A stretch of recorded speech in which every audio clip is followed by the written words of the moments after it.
Drama, toxicity. Today, we're going to talk about drama and toxicity in the ball python and in the larger reptile community as a whole without offending anyone.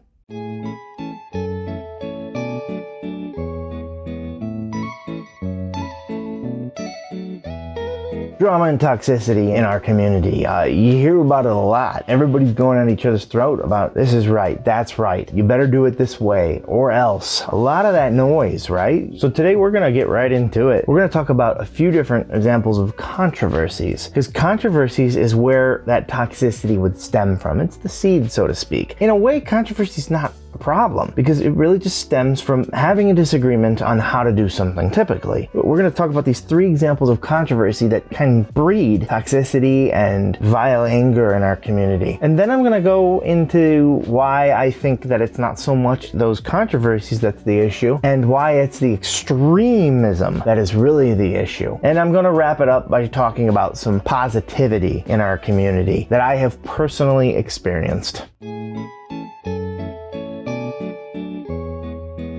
One of the top ones in either the ball python or the reptile community at large would be tub versus tank. Tub people tell you one thing and tank people tell you another. Tubs, basically the argument is that tubs act like a permanent hide. They give the reptile enough security that it could ever need. You don't need to really add hides because the whole thing is a hide, really. On top of that, tubs hold their humidity quite a bit better and they save a ton of space. In general, having a set of 5 tubs is very likely going to be a lot cheaper and a lot more ergonomic with your space that you're using. A lot of tub people will tell you that they eat better in tubs because in tanks you can see the reptile and that gives the reptile the least amount of security possible, and it can lead to stress issues, and stress issues can quite frankly lead to death in reptiles. Those in favor of using tanks over tubs, however, have a different argument to make. Tanks provide more vertical space. This gives the ability to use climbing as an enrichment tool, and enrichment is something that we'll get into in just a little bit. The argument is also that tanks provide more natural light, thus providing a day-night cycle, and the opportunity, if you should choose, to provide UVB. Ball pythons don't need UVB, but there are some studies that say all reptiles and maybe all animals could benefit from having access to it at least. And in tanks you are able to obviously see in them a lot better, so you're able to enjoy the animal theoretically a lot more. Now, really quickly, before I give my sort of kind of take, I wanted to go back to the enrichment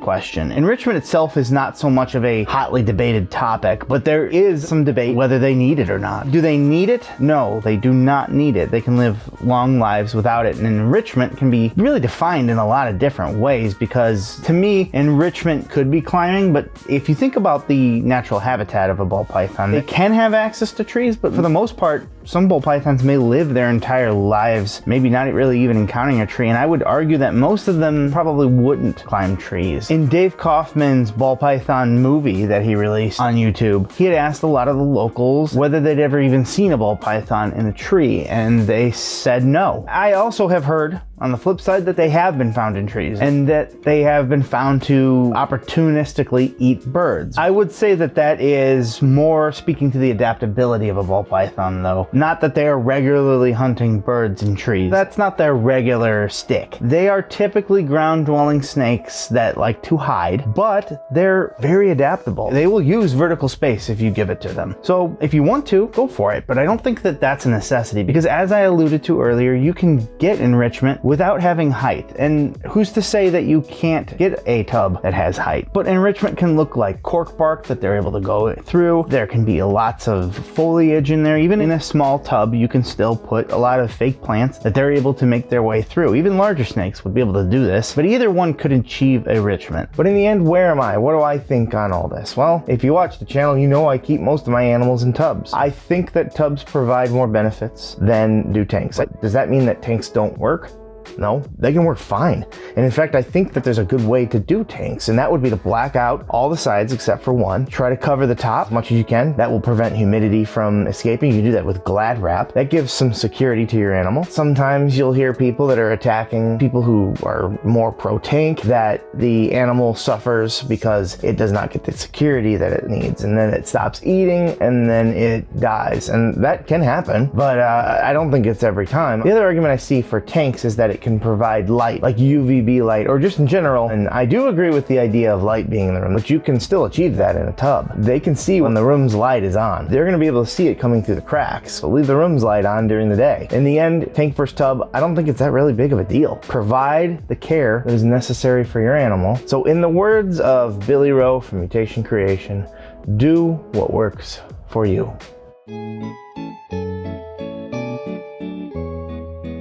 The next one's gonna be a spicy one, the spider gene. Everyone is pretty strongly opinionated about that. So people who are pro spider gene, they might work with it, they enjoy the look of it. It might have been one of their more favorite ones. Usually they've been doing this for a very, very long time. They're more set in their ways. They are more about not banning anything. And there's a good reason for that. That's dangerous territory right there. So now let's get into the people who are against the spider gene, or maybe they don't like it, but they're accepting the fact that it's just around and they'll just avoid it at all costs. Obviously, we're talking about the spider gene here, which has a wobble. This wobble can be more severe or very less severe to the point of where I don't see it at all. And then I've seen some spiders that will corkscrew, which means that if they have a lot of height space, it would just consistently be doing stuff like this, maybe going over backwards. It would never really be able to maintain its balance very well. People who are anti-spider will say that it can affect the snake's ability to move around, or especially strike and kill prey so that they can eat it. So it could affect their lifestyle that way. And for the longest time, it's been widely accepted that this is a neurological issue. There are people who call for all-out bans on the spider gene, and their thought process is in the care of the animal. They love the animals and they don't want them to suffer. So that's a noble thought process. And on the flip side, you don't want to ban things, especially when there's not complete science that these animals suffer. They have horrible lifestyles, and banning is a dangerous, slippery slope. So what's my take on the spider gene? Well, again, if you watch the channel, I do have some snakes from earlier on with spider in it. Not many. It's a busy gene. It has a lot going on for it. I can understand why it was very sought after for so long, but I'm not in love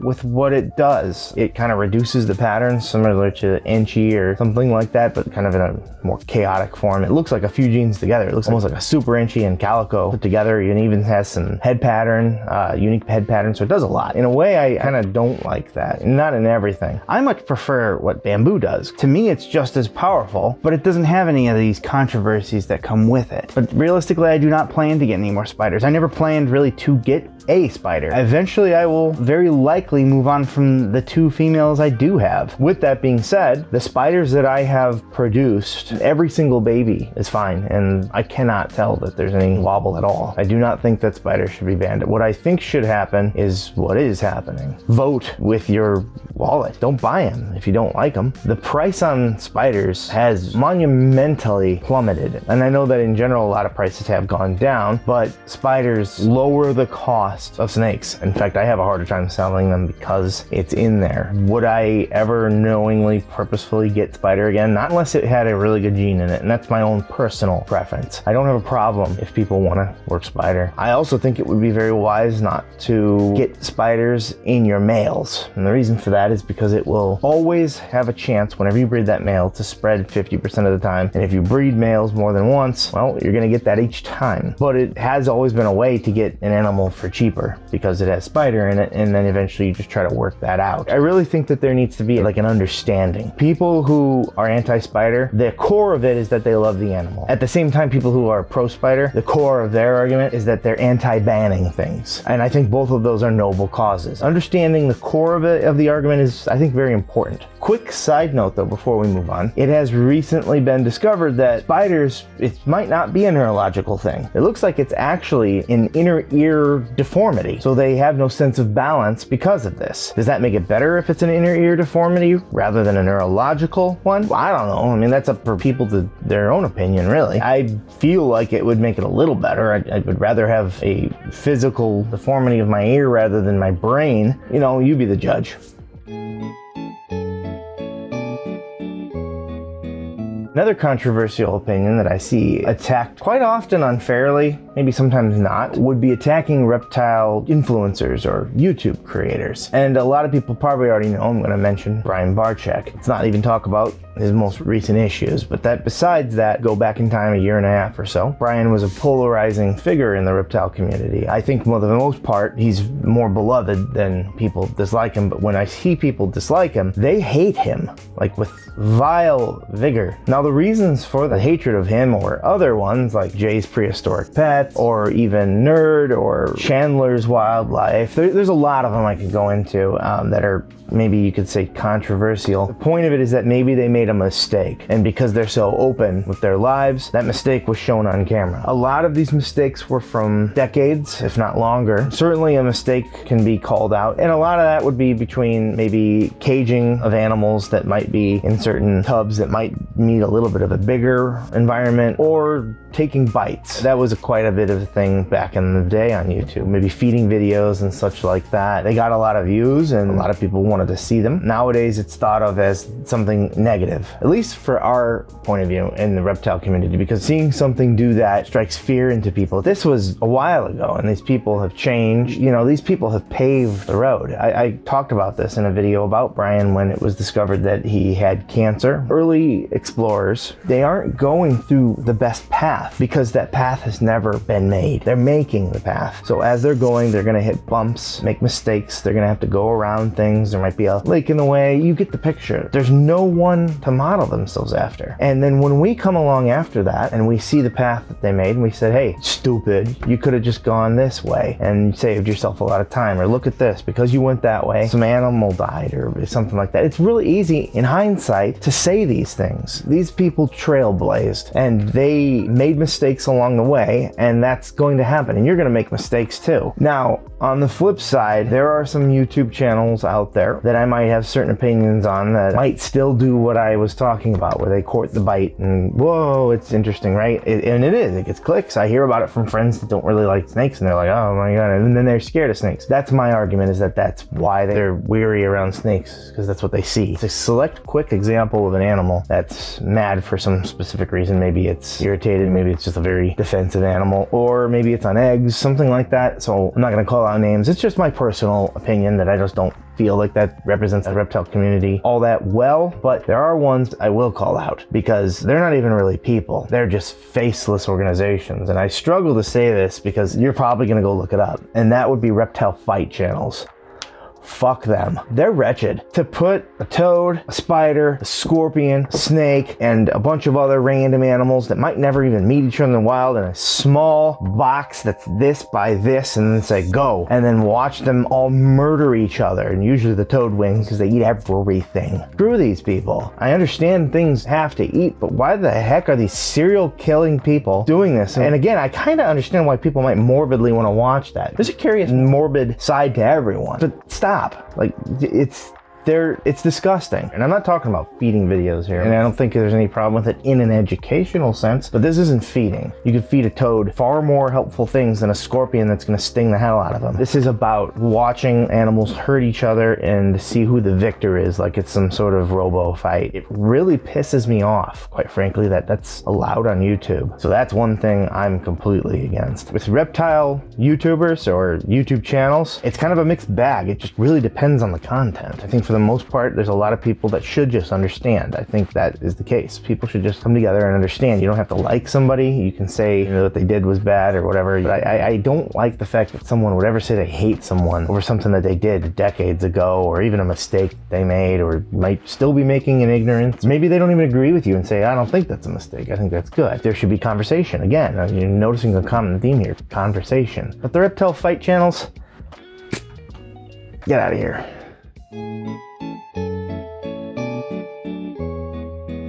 So before I go into what I think the flip side of all these controversies and maybe some toxicity in the reptile community, I wanted to go into extremism for just a little bit. And extremism is what I think is the core of all of the problems. And it's certainly not exclusive to the reptile community. It's everywhere these days. And it's real sad because if you don't agree with points that I agree with, then you are a monster without actually looking at the core reasoning for the reasons you believe believe in what you believe. So real quick, going back to tub versus tank as an example. Why do there need to be people on the tub side that say everyone that keeps them in tanks are going to get them killed? That's not true. And why on the tank side are people saying they're terrible lives and you're not providing for them and that you're being abusive because you just keep them in there and they're just basically a prisoner for the rest of your life? Why can't you look at the core reasoning for what they believe in? Because each one is actually based in the welfare of the animal, because pro-tub people are thinking of the fact that their animal feels more safe and secure and typically eats better. And people who prefer using tanks will tell you that their increased opportunities for enrichment with climbing will give the snake the enrichment it needs to thrive. The point of the matter is that both of these are centered in the concern for the welfare of the snake. So these people are more alike than they're disalike. It's just the method. The end result is hopefully the same. We should be able to disagree and even give constructive help and advice, but we should never disparage something that someone else is using, especially if it's working for them. Why would they change something that's working? That doesn't make any sense. In fact, it might make the snake go off food because of the change, because we all know how picky they are. So if it's working for them, if they've made this work for the snake, then leave these people be. Give them the constructive advice. Hey, if it ever stops working, this is why I find this way. And call it a day. So this can be applied to all things, whether it's the spider gene, which everybody's very strongly opinionated about, whether it be YouTubers. Don't be so extreme. Be open to another mindset, not so it changes you. You can keep your opinion. You probably will. You're more just looking for the reasoning that they're doing what they're doing, and you'll find that it's typically, in a way, maybe their reason aligns with yours, just the method does not. And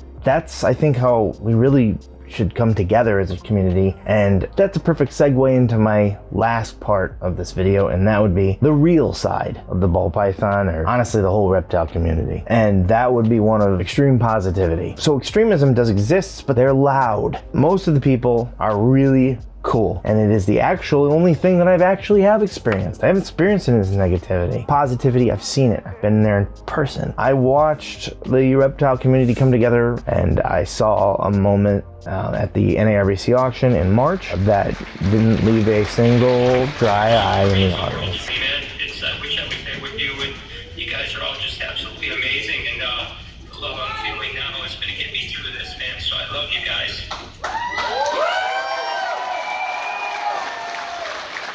We got one more item to go for you, but so far we just raised $57,000 for you.